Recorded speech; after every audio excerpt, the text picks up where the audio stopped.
The relationship between law enforcement and society at large is one of today's pressing political questions. With Black Lives Matter, Blue Lives Matter, and President Trump's recent joking, according to a spokesperson at least, endorsement of police brutality. It's an issue that's playing out on a smaller scale in Revere, where the mayor says the department needs to radically rethink its MO. Adam Riley has more. When you think of Revere, you might think of the beach or the big immigrant population, or even a new wave of development. But Mayor Brian Arrigo says the city has another distinguishing characteristic, a police department that's behind the times. There needs to be a culture of accountability in the Revere Police Department. We need to bring the principles of 21st century policing to Revere. Which Arrigo says means more community outreach, more support for officers, and a fundamental shift in the way the police understand their role. And we want to be able to have folks in the community know that our police officers are here to be guardians of the community. And not warriors. Back in June, Arrigo announced a top-to-bottom organizational review of the Revere PD, saying the city's search for a new police chief had revealed a plague of deeply concerning managerial, communication, and community relations issues. When we spoke, he wouldn't elaborate. But lately, the Revere PD has been making news for the wrong reasons. 2 members of the force who were in a relationship were charged with child abuse. And after a dubious 911 call prompted a SWAT raid on a Moroccan rooming house, the residents there obtained legal counsel. I opened my door, the guy is aiming at me, big gun.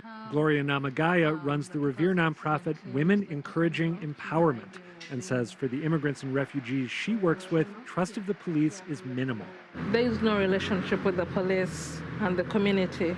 And that, Namagaya says, keeps her clients from reporting everything from lost immigration paperwork to domestic violence. There is that fear of how can I approach this person, yet I've never spoken to them. But there are already signs that may be changing.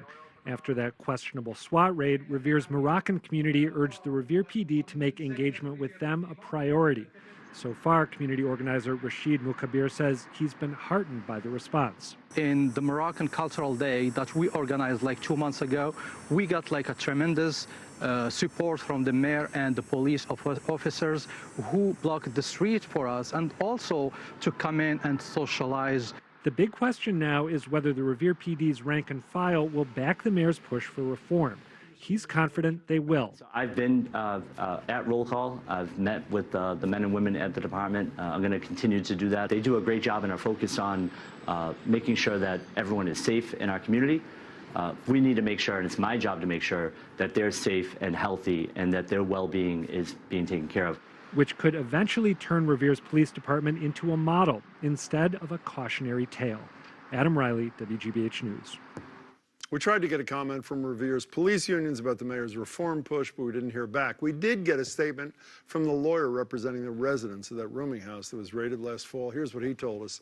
These individuals have been seeking a meeting with the mayor and city solicitor and transparency from the city about what happened and why they were terrorized and mistreated.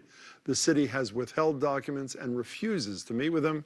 They feel stonewalled. The spokesman for the mayor says he met with those men at length the day after the incident and would be happy to do so again.